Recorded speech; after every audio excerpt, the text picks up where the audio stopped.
For those of you who don't know me officially, my name is Amanda Waller. There's an event in Midway City. I want you to enter the city, rescue HVT-1, and get them to safety. I'm sorry, for those of us who don't speak good guy, what is HVT-1? The only person that matters in the city, the one person you can't kill. Complete the mission, you get time off your prison sentence. Fail the mission, you die. So why did I tackle Suicide Squad? For me, it really became about world creation. I've always been a comic book fan. I grew up on comics. I've loved DC Comics since I was a kid. You know, Batman, Superman. As I was really young, it was Superman. Then I really kind of fell in love with Batman and what he represented and this idea of justice. And then I think as you kind of grow up, you know, maybe you identify with the villains a little bit and what are they about? And as a filmmaker, it's interesting, you go and you make a comic book movie, everybody loves the good guys. Everybody loves the heroes. But what's going on with the villains? And how do you make an audience fall in love with the villains the same way they automatically love the heroes? And that was the real test for me, was to get the audience to care about these characters that are a little bit morally complex, let's say. They're not so black and white, they're more gray. Hey, Angelo. This is the exterminator you called for your rat problem. Account's looking a little thin. No one gets paid until what needs to get done gets done. Nope, that's not the rules. No money, no honey. He does have an emotional life. He does want the same things we all want, which is to have a family and be happy and be loved. And the path he's chosen has destroyed that for him, and he's paying for it. And so, you know, over the course of the film, The Suicide Squad, you know, Will Smith has this shot at redemption, this shot at getting what he wants. And he really is, in a sense, the most sober of the Suicide Squad. He's the guy that's kind of trying to keep everybody else in line, and Will plays that role to a T. You know, he's such a charismatic guy. He has a natural leadership quality to him that he really eased right in the dead shot. What do we have here? What are you gonna do? Are you gonna kill me, Mr. J? What? Oh, I'm not gonna kill you. I'm just gonna hurt you.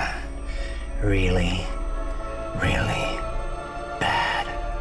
Part of the story is this really epic romance between Joker and Harley Quinn. And it's a fascinating love story because is it love-love? Is it love-hate? You know, there's a lot of ways to argue what that relationship is and what that relationship means.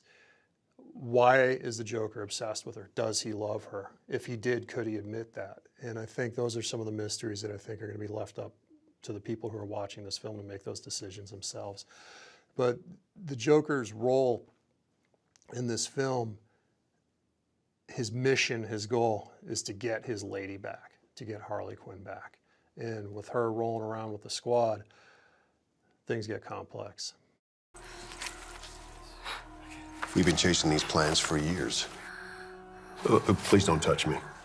Please don't touch me. Thank you, we'd like Dr. Moon back.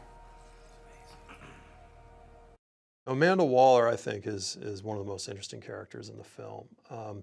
She's somebody from, you know, she grew up poor, she grew up in the inner city, she grew up tough, and she's someone who's really bootstrapped herself, who is wicked intelligent and incredibly formidable as a person, and who can walk into the most powerful room in Washington, D.C.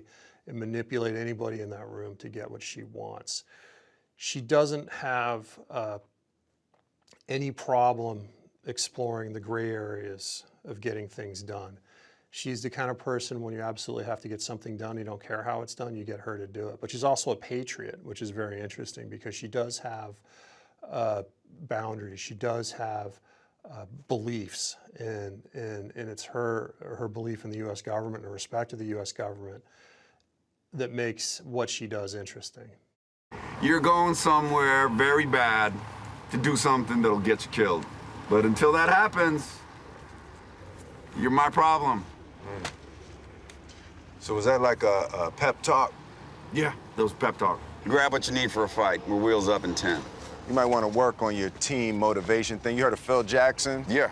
He's like the gold standard, okay? Triangle, bitch. Study. I was really anxious during the initial weeks of rehearsal as they slowly started to break the ice and bond. And then once we're shooting, I look around and they're always hanging out together on set, off camera. And that isn't the case normally. Normally everyone pops back to their trailers, everybody disappears. Or if they're not around, I find out they're all in base camp in someone's trailer. Like Joel's trailer seemed to be a big a crowd point. Jai's trailer. They're always together. They seem to become inseparable. I go on Instagram and like, what are you guys doing? What's this? Every weekend they're hanging out together. So they became lifelong friends out of this. They became this posse. They became lifelong friends. Here's to honor among thieves. Not a thief. She's not a thief.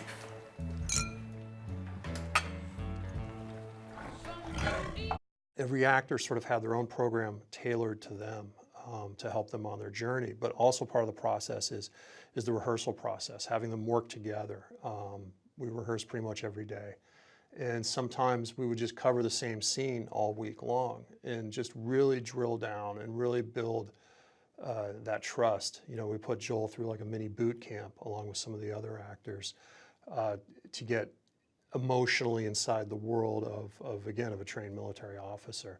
So for me, you can't give the actors too much. You can't rehearse too much because no matter how much you rehearse, it's still going to be a surprise on the day. It's still going to be a surprise on set.